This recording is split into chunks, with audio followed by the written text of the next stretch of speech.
Something magical happens Dear Santa. when a kid sends a letter to Santa. But Liam To Santa. is a crappy speller. Oh my goodness, this movie. I got to tell you, this was one of my most anticipated movies, like Christmas holiday movies coming out, right? I'm like, Jack Black, this is going to be fun. Did not expect for you guys to have me sobbing at the end, so thank you for that. Appreciate it. Oh, wow. Awesome. That's my favorite part of the movie. And of course, the part that was the hardest to keep in, everybody tried to cut it. What? No.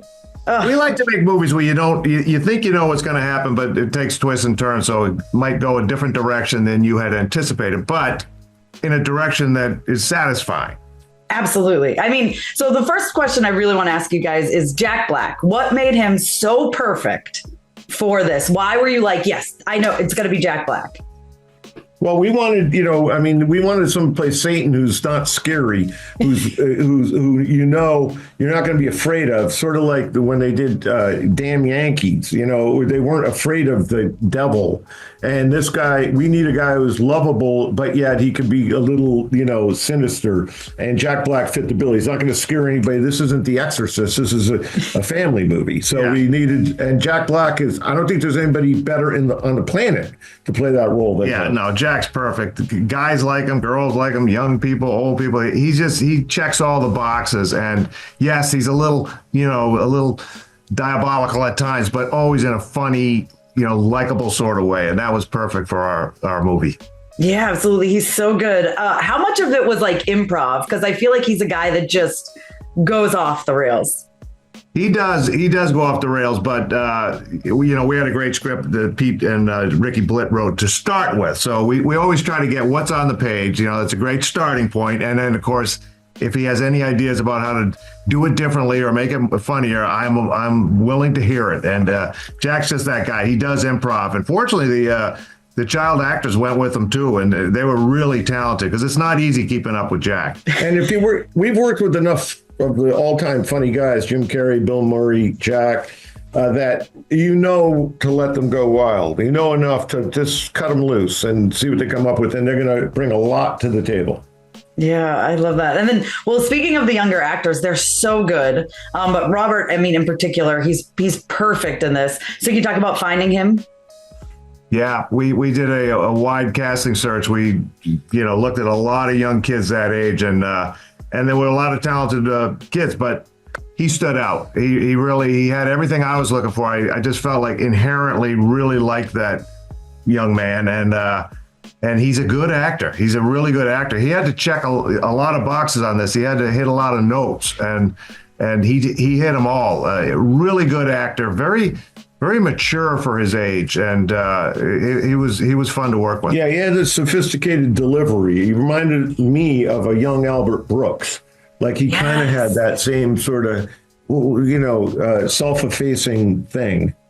Yeah, absolutely. He's so great in this. I have to ask you guys about bringing in Post Malone, because that is so fantastic. Like when they mentioned Post Malone earlier, and then he's actually there, you see him perform. Like, what was it like getting him to sign on to this, and what was it like working with him?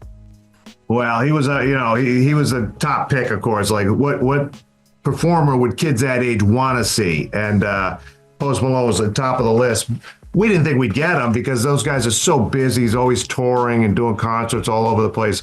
But we reached out and we were super lucky. He agreed to come. He was with us for, I think, 3 or 4 days. And man, were they fun. He sang, we performed, he played himself. We played beer pong. It was a lot of fun.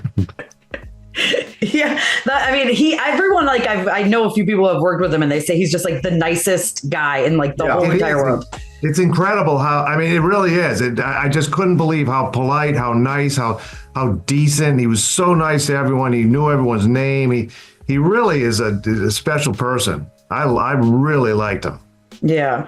And I want to talk to you guys about the importance of family entertainment, because I have an 11 and 13-year-old daughters, and it's hard for us to find things that we can all watch and enjoy together. And this movie, I know, is going to be one that not only are we going to watch once, I think this is definitely going to be like a Christmas tradition type movie that we're going to have a lot of fun with. So can you talk about the importance of creating something that like the entire family can enjoy? Oh, well, first of all, it's Yeah. a perfect age for your daughters and you, and we would like to point out this is not for 4 and 5-year-olds. This is true.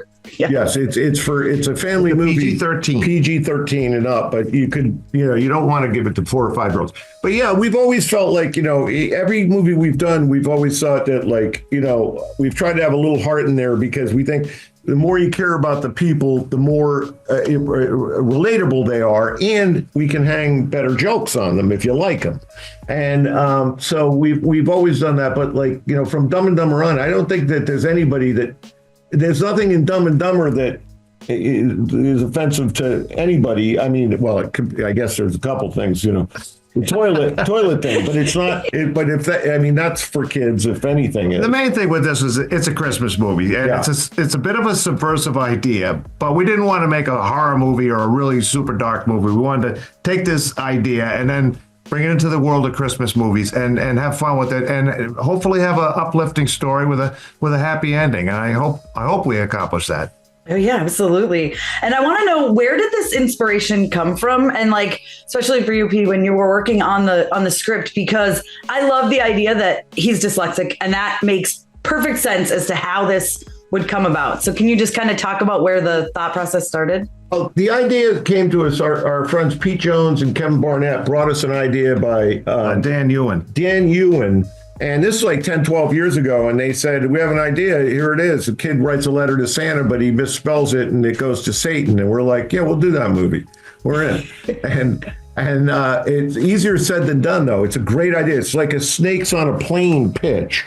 There's never been an easier pitch. But then once you get going on it, it is a complicated thing because you are walking a fine line. And without a Jack Black, you're gonna get in trouble when you get a Satan, but it's supposed to be a somewhat likable Satan. And in fact, it is sort of the opposite of It's a Wonderful Life. It's a Wonderful Life where the angel was trying to change him. Well, this kid is trying to change the devil. Well, he's not really trying, but he actually ends up doing that by being such a good kid and kind of getting caught up in the Christmas of it all. Yeah. Well, that's what I was going to ask you about too, is mixing in the comedy. This feels like the perfect balance, I guess, of emotional moments and comedy, and it's got a lot of elements in it. So can you talk about finding that balance to make it funny, but still a Christmas, we're teaching you lessons type of movie? Yeah, well, I mean, that feels Christmassy to us, where you have all the elements. You got the family and you got, the joy and all that sort of thing. But I don't know, throw in a little drama and stuff too. And it just kind of the perfect balance of everything all together, but in a good way, in an uplifting, to lift your spirit sort of way. Yeah. Now, besides the obvious that this is a letter to Satan, right? What would you say to people to let them know what makes this different than other Christmas movies? It's totally, you either get a bad Santa, which is a strong R-rated comedy, which I love, by the way, or you get something a lot softer. And usually in a Christmas movie, this is right in the middle. This is for adults and for kids 11 and up. It is not too soft, but it's not too hard. And it actually does have a message. We went out of our way to have a message. It's got twists and turns. There are surprises. And on top of it, we got Jack Black, who's national treasure. Yeah. Do you have anything to add? What would you say? Well, Pete said it well. Let me think. Look, it's Christmas. It's a Christmas movie. I really think that everybody's going to enjoy it. And I think that it's going to be different than what they anticipate. Even it's a little bit of like I said before, it's a subversive idea, but it's done in a way that it honors the spirit of Christmas.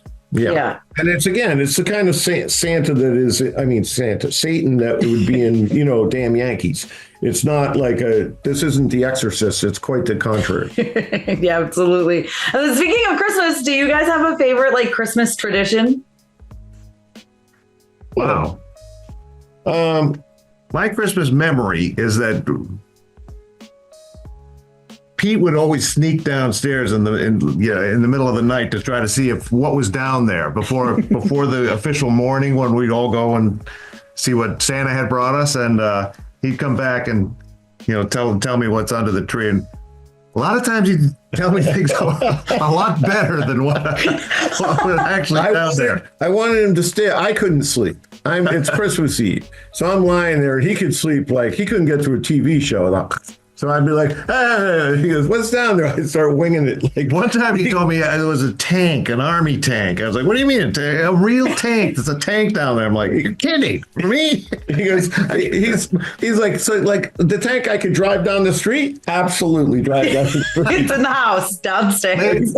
Hours later, I went down and it was like, our parents are there and he's running around looking like, Bobby, your pile's there. You got this little pile. He goes, there's things. Easy pick up. What about the tank? That's